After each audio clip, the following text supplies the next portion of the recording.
మరియు రాండీ ఓర్టన్ మధ్య epic backlash title match జరిగింది.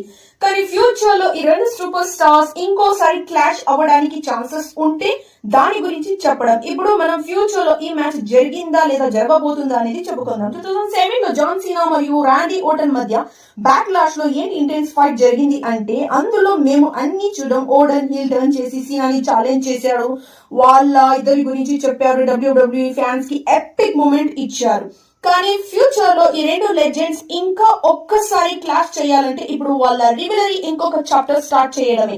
వాళ్ళు ఇంకా ఒక టైటిల్ మ్యాచ్ కోసం కావచ్చు. బ్యాక్లాష్ లో మరొకసారి బ్యాటిల్ అవ్వచ్చు. సీనా టైం ని బ్యాటిల్ కి ఇంకా చాలా స్ట్రాంగ్ గా కనిపిస్తుంది. ఫ్యూచర్ లో రాలో సీనా అండ్ ఓర్టన్ మధ్య ఒక intense back and forth action వచ్చే ఛాన్సెస్ ఉన్నాయి. Orton's mind games, Cena never give up attitude, ఇది ఒక big big big planned and unpredictable match ఉంటుంది. ఇమాజిన్ చేయండి, Orton's RKO, Cena's attitude adjustment, ఇంకా చాలా power moves will make this match even bigger than 2017 encounter రాలో. ఈ match happening అనేది fans కోసం, కానీ ఇప్పుడు వాళ్ళు క్లాష్ అయితే అదే definitely be a big match to remember.